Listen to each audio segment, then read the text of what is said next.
Welcome back to the Toffee Blues, your source for all things Everton. I'm Ellis Nordhoff, and today I'm here with the preview for Chelsea versus Everton. It's at 12:30 on Saturday. It's an early kickoff, but it's not our last early kickoff of the season. We've got that one more left, the last game at Goodison Park. But it's the last early away game, and there's going to be plenty of Blues making sure they're in London for the crack of dawn to go and see Everton play against Chelsea in this one. Can we get a win here? I think we can. It's a game that we shouldn't really be scared of anymore, and a game that we can go into and believe we can do it, because we went and beat Nottingham Forest away just a couple of weeks ago, so why can't we go and beat another team in the Champions League race? In terms of Chelsea, it means a lot more to them than it means to us. They are going for Champions League, they're right up there. They haven't had a good season compared to, considering what they've spent and stuff, but 6th in the league, 57 points. They're 3 points off 4th, 4 points off 3rd.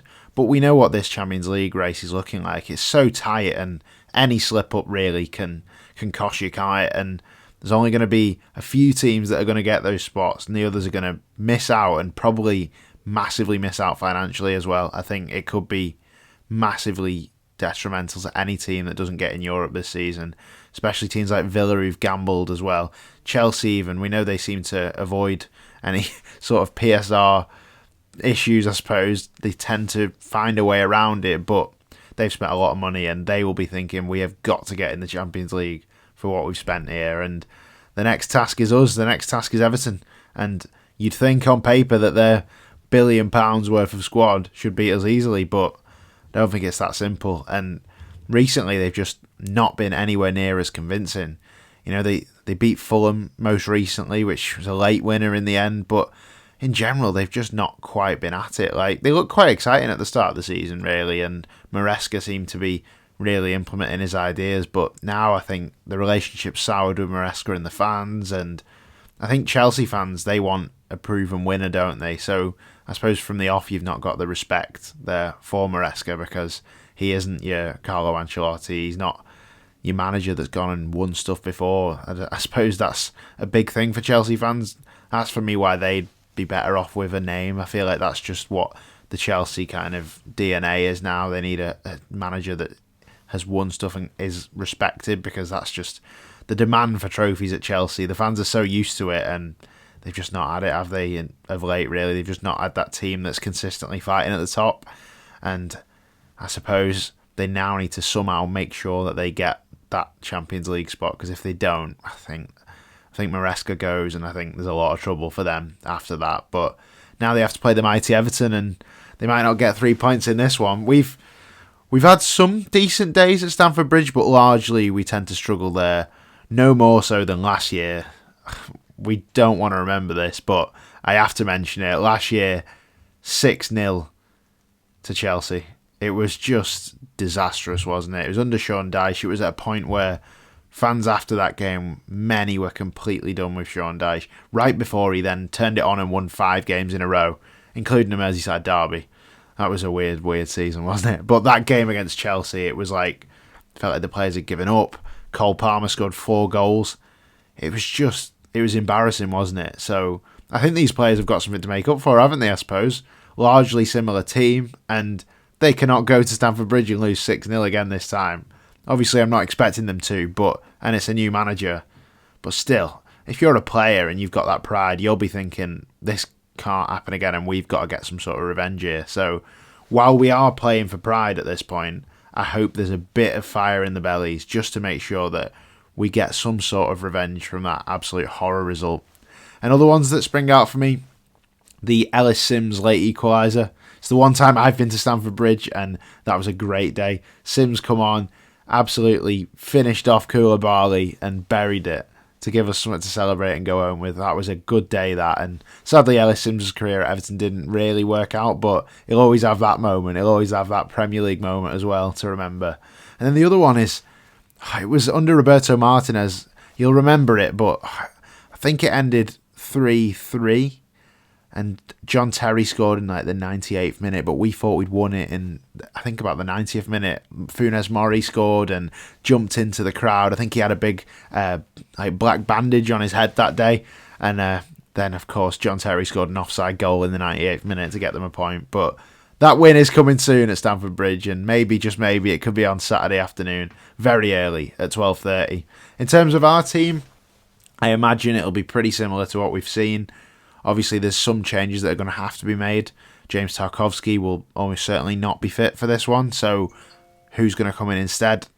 I think the most sensible choice here is to keep Branthwaite in centre-back, but I think the most sensible choice would be to bring Jake O'Brien into centre-back and then have Nathan Patterson at right-back. Let Patterson have some game time, see if he truly has got it or not, and if Moyes doesn't fancy him, then I suppose that's probably the end of his Everton career, because he's had a lot of managers who've had a look at him, and obviously Moyes is a fellow Scot. You'd hope that if it was ever going to work out, it would work out under David Moyes. So I'd be hoping to see Patterson in this one. I don't think they'll start Alcaraz. Same debate we had last week. I think there must be something in terms of his starts that they can't do that for. I'd like to see him start. I'd like to see how he gets on from the off. I didn't feel like he did much in our last game, to be honest, so I feel like it would be good to see how he could do from the off, but I think that's probably unlikely. And the other choice, which is enforced actually, is Armando Broja. He, of course, plays for Chelsea as his parent club, and he wouldn't have been able to play this game, but also I wouldn't have started him anyway. I feel like he really, really struggled in the last one. It's just, I don't know, he didn't quite impose himself on the game, and as an Everton striker, you've really got to have a bit about you. And I know it was against Manchester City, but you've got to really, chase after things and go for it and just kind of, I suppose, show for the ball as well. And I know he drops deep quite a lot, but he doesn't have many attacking chances, does he really? You rarely see him take shots. And we saw that when Beto come on, the difference that he can make being in that side. So I'd be playing Beto up front, someone who just wants it a little bit more, and could be great on the break in an away day as well. I think that's probably the way that we're going to get through them here. It'll be through balls from the likes of Illiman and Dye to Beto, and maybe starting from the back, a Branthwaite ball out to Ndiaye, runs with it, plays it through to Beto, 1-0. Picturing it already. Maybe it's just going to happen. Maybe it is. It'd be good, that, wouldn't it? I think that's probably the way we get through. We shouldn't be afraid of attacking this Chelsea side. I don't think it's a case of we have to sit back and be extremely restrictive offensively. I think we should be trying to express ourselves because, they're not a confident side at the moment. Their star player Cole Palmer's really struggling. Obviously, famous last words, but, the fact that they aren't doing the best at the minute means we shouldn't be fearing this Chelsea side, and we definitely shouldn't because, we're safe in the Premier League, mathematically confirmed safe.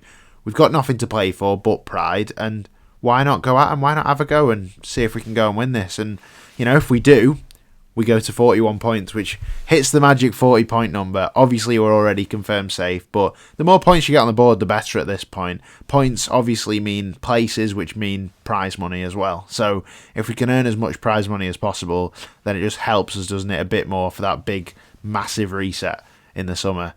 It should be a good one. I'm looking forward to seeing how it goes. We could maybe see the Chelsea fans turn on Enzo Maresca even more, so that could be interesting too. And obviously we've got some talented players to watch at Chelsea, the likes of Neto, the likes of Sancho, Cole Palmer. Will he turn up, will he not? Our midfielders, despite the fact that he's in bad form, will have a lot to deal with him. See how they cope. Can they make sure he doesn't stick 4 past us this time? That would be very much appreciated. But in terms of a prediction, I'm going to go with a lovely 1-0 smash and grab Everton win. That'd do. That'd absolutely do, wouldn't it? It'd probably be our final away win of the season. Do you think that's fair to say? I think probably would be. I'm not expecting us to beat Newcastle on the last day. So it'd be nice just to give them Blues who are travelling to London or who are based in London even that lovely day out in the sun, hopefully, 12:30. What an area of a football ground it's in as well. I can see all the Blues wandering down, having a great morning in London, and then if we win, go and have a great rest of the day as well. Fingers crossed for us. Once again, though, we don't have to worry, which is the great thing at this point. We can just enjoy the rest of this season. And then, ultimately, if we could pick some games to win out of the rest of these, you'd rather win the home ones. So if it doesn't go our way, it is what it is. But just Everton, please make sure you win those 2 home games because we've got 2 left. Please, Everton. But I hope you've enjoyed this preview today. That was Everton versus Chelsea, 12:30 Saturday. It's on TNT Sports for anyone wanting to watch, and fingers crossed we do it. Hopefully we come away with the 3 points, but thank you for watching. See you later.